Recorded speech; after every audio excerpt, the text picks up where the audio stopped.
Oke, baiklah. Assalamualaikum warahmatullahi wabarakatuh.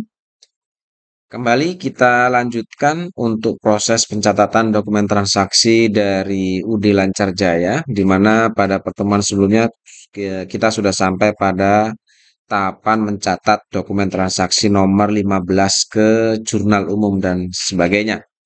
Oke, baik, untuk mempersingkat waktu mungkin langsung saja kita masuk ke dokumen transaksi nomor 16. Ya, untuk mempermudah proses pencatatan saya coba bagi lainnya seperti ini jadi dua ya. Ya, kita mulai dari dokumen nomor 16. Kita lihat di sini ada bukti penerimaan kas, bahwa kita menerima kas keterangannya dari pelunasan faktur. Itu artinya ini bisa kita simpulkan bahwa dokumen nomor 16 itu adalah bukti penerimaan kas dari adanya pelunasan piutang. Baik, bagaimana cara proses pencatatan jika ada penerimaan kas dari pelunasan piutang? Yang pertama, adanya penerimaan kas dari pelunasan piutang ini akan kita catat di jurnal penerimaan kas atau case receipt journal ya, di sini. Oke, cara pencatatannya di jurnal penerimaan kas adalah kita masukkan tanggal dan nomor buktinya di sini. Kita masukkan tanggalnya tanggal 16, nomor bukti BKM 12/4. Kemudian untuk kolom description atau keterangan kita masukkan dari siapa kita menerima di sini. Kalau kita lihat kita dari toko Imawan. Lalu kemudian masuk ke sisi debit dan sisi kredit ya. Karena penerimaan kas maka kita fokus dari sisi sebelah debit terlebih dahulu. Oke, di kolom debit di sini kita masukkan berapa jumlah yang kita terima. Di sini kalau kita lihat adalah 33 juta. Maka di sini kita masukkan ke kolom cash in bank itu sebesar 33 juta. Lalu karena penerimaannya itu dari pelunasan piutang, maka di sisi kredit kita fokus di kolom receivable. Ya, sekali lagi karena kita nerima dari pelunasan piutang, maka di sisi kredit kita akan masuk ke kolom akun receivable seperti ini. Nah, untuk mengetahui berapa jumlah nilai piutang yang sebenarnya, kita lihat di sini ini adalah pelunasan faktur tanggal 30 November ya. Maka untuk mengetahui berapa nilai piutangnya, kita cari atau kita masuk ke daftar saldo piutang dagang atas nama toko Imawan. Oke, di sini tanggal 30 November ya yang kita lunasi. Kalau kita lihat ini jumlah piutangnya adalah yaitu dari penjualannya 30 juta, dari PP-nya 3 juta. Sehingga kalau kita jumlahkan nilai piutang ini adalah 33 juta. Sehingga nilai piutang yang dilunasi kita masukkan ke kolom core receivable yaitu sebesar 33 juta. Seperti itu. Maka setelah kita lihat berapa nilai uang yang kita terima ya dari pelunasan piutang ini dan berapa nilai piutangnya, ternyata di sini jumlah yang kita terima sama dengan jumlah piutangnya. Sehingga pencatatan di jurnal penerimaan kas karena posisi yang jumlah kita terima sudah sama dengan nilai piutangnya, maka dianggap sudah selesai. Itu yang pertama. Yang kedua, jika ada bukti penerimaan kas, selain kita catat di jurnal penerimaan kas, maka nilai piutang yang dilunasi ini akan kita posting juga ke buku besar pembantu piutang atau akan kita catat juga di buku besar pembantu piutang atas nama toko Imawan karena kita nerima pelunasan dari toko Imawan. Oke, berarti yang ini. Oke, kita lihat, kita masukkan dulu tanggalnya tadi tanggal terjadi tanggal 16 ya. Itu untuk deskripsinya kita masukkan cash receipt journal karena kita mau memindahkan atau memposting nilai piutang ini yang dilunasi ke buku besar pembantu piutang. Kalau kita lihat di sini piutang dagang di jurnal penerimaan kas itu ada di sisi sebelah kredit.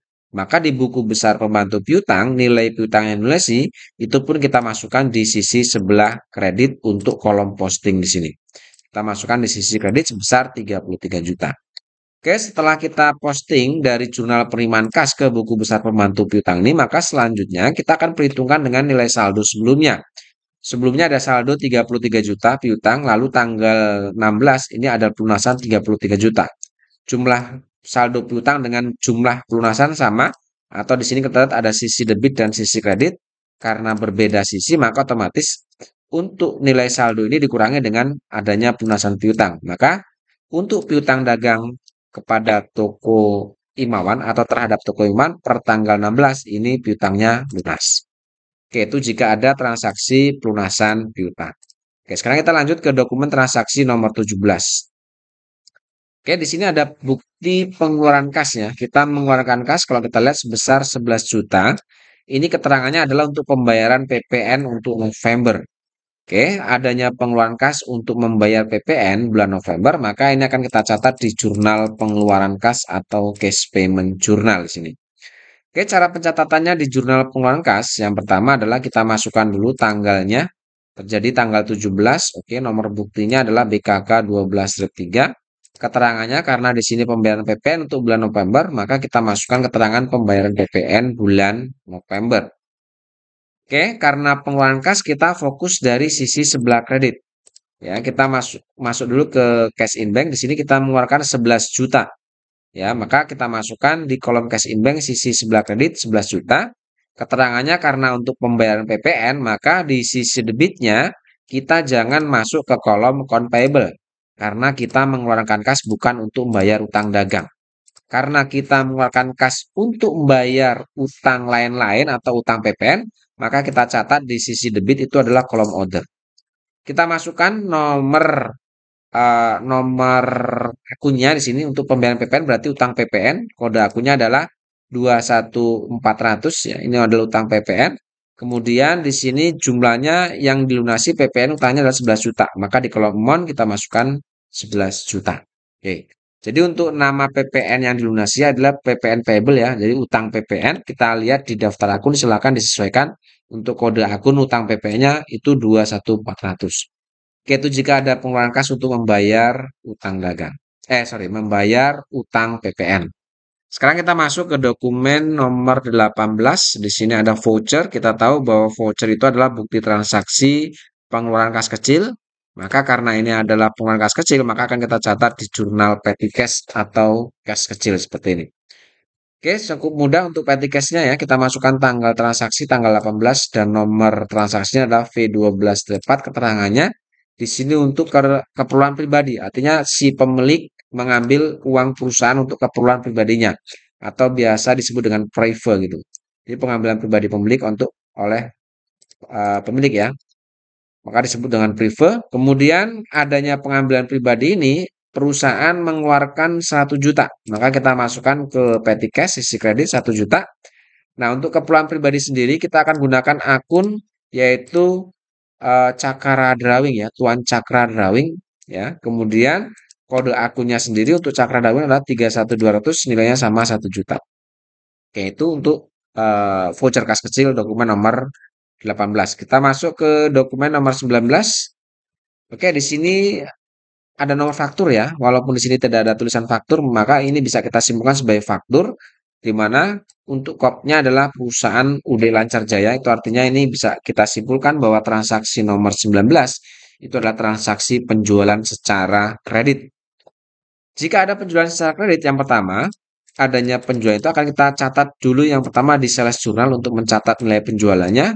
Kita masukkan tanggalnya ya, tanggal 19 dengan nomor F12-2. Di sini kita jual kepada PT, Toko Permata Hijau. Lalu kemudian kita masuk ke sisi kredit ya, karena penjualan kita ambil atau kita masuk ke sisi kredit terlebih dahulu. Kita cari berapa nilai penjualannya. Nah, untuk sales atau nilai penjualan kita ambil dari subtotal ini.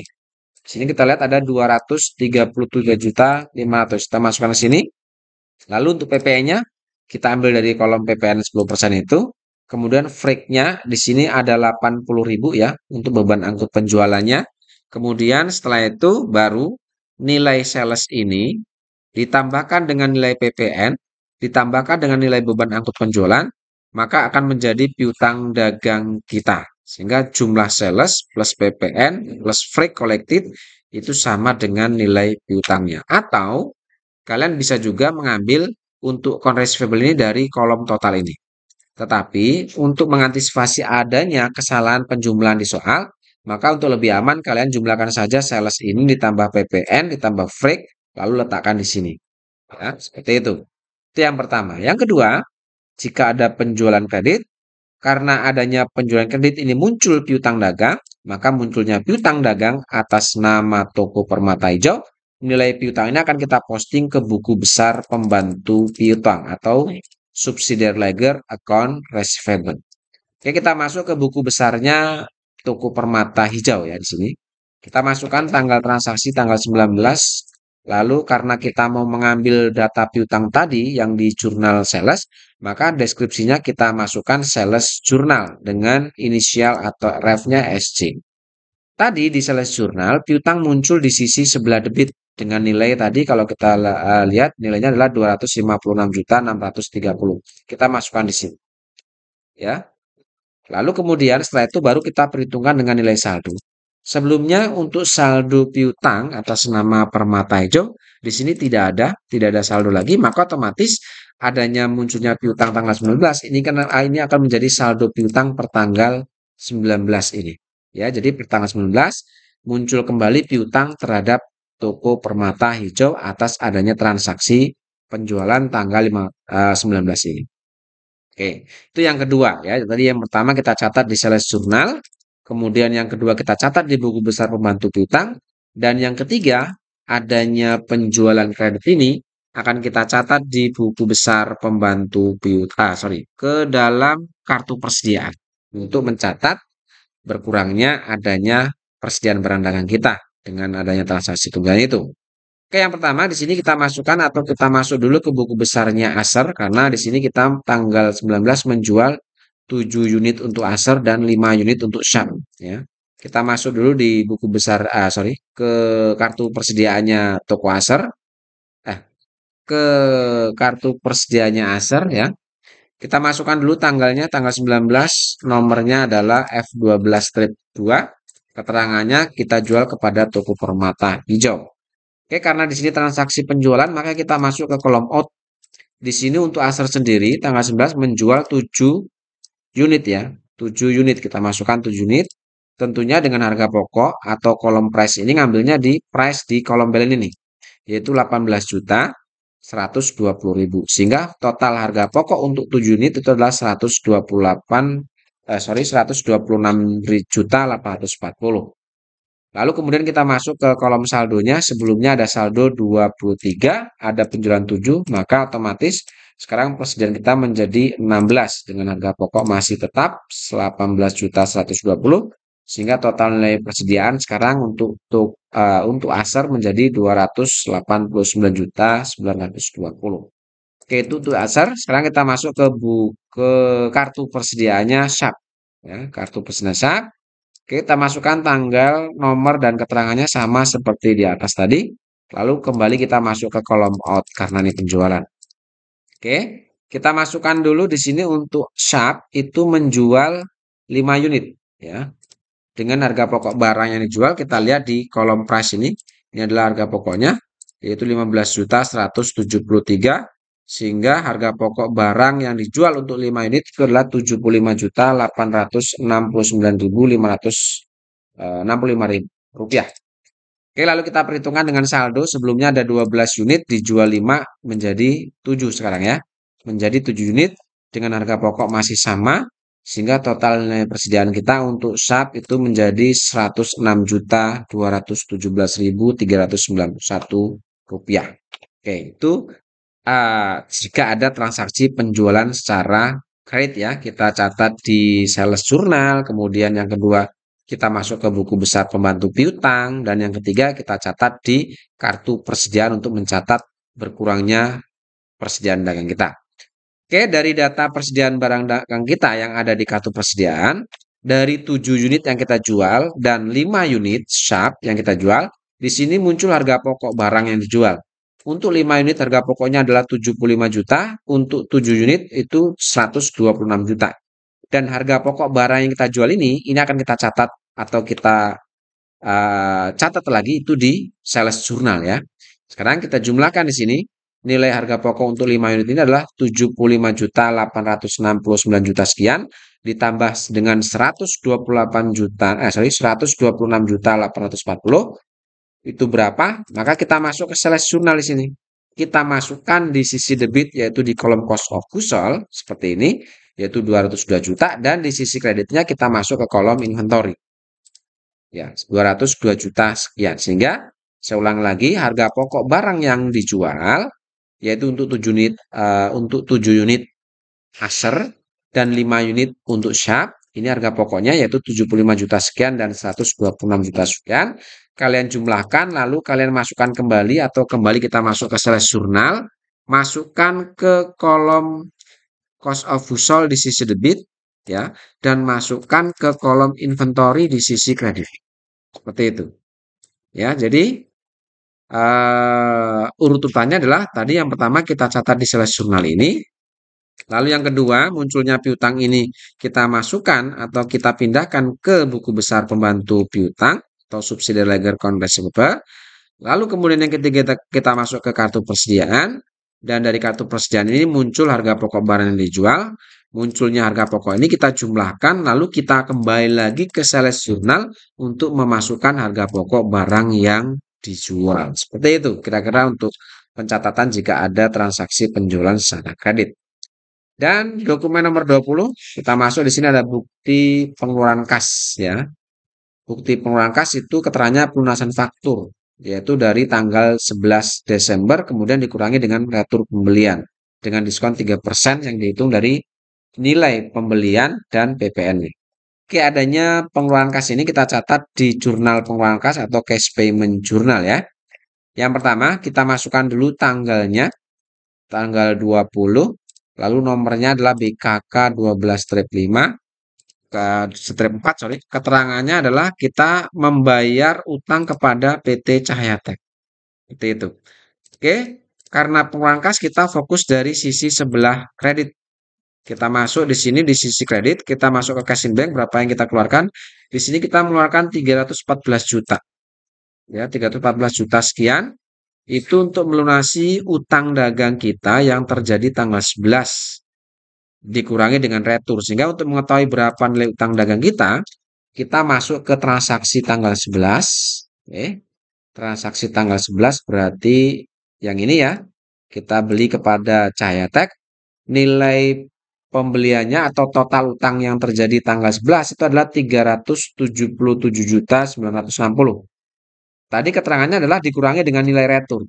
Di sini di dokumen nomor 13 atau tanggal 12 ini ada retur yaitu nilainya 53.900. Sehingga untuk mengetahui berapa nilai utang dagang kita, maka jumlah total pembelian atau total utang yang muncul tanggal 11 ini yaitu 377 juta dikurangi dengan retur 53.900 ini kita masukkan ke kolom akun payable di sini.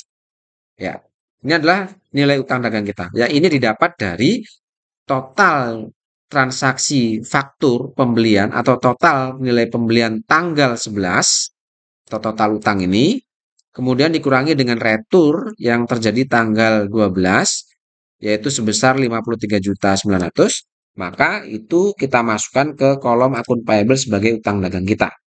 Nah, sekarang kita lihat, ternyata jumlah yang kita keluarkan itu lebih kecil dari jumlah utang dagang kita.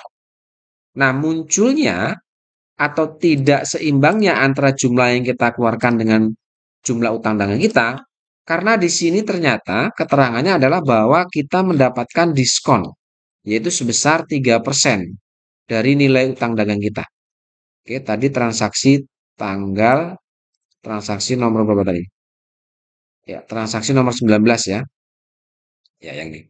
Oke, di sini keterangannya adalah bahwa pelunasan faktur F05 tanggal 11 itu dikurangi dengan retur pembelian dan diskon 3%. Di mana 3% ini dihitung dari nilai pembeliannya atau total pembelian dan total PPN. Maka untuk mengetahui berapa nilai potongan pembelian dan potongan PPN ini, kita hitung saja di sini. Ya, kita hitung saja untuk total nilai pembelian tanggal 11 itu. Ya, berarti yang ini ya. Oke. Cara menghitungnya adalah total pembelian ini atau total yang ada di tanggal 11 yaitu 377.960 ini dikurangi dengan nilai returnya. Oke, dikurangi dengan nilai retur lalu dikalikan 3%. Nah, setelah itu baru kita masukkan di sini di sisi kolom order, di sisi kredit ya. Dengan kode akun di sini untuk diskon pembelian itu kodenya adalah 51300. Nilainya setelah saya hitung yaitu nilai dari 3% dikalikan 377 ini yaitu total pembelian tanggal 11 dikurangi dengan nilai returnya dikurangi dengan 3% didapat nilai sebesar Rp8.838.000. Itu yang pertama. Lalu untuk diskon atas PPN-nya, sama cara mencarinya.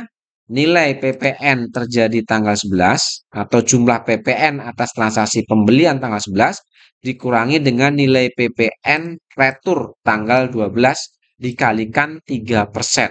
Maka didapatlah di sini kita masukkan pakai akun PPN Income ya, yaitu 21.600, nilainya adalah Rp883.800.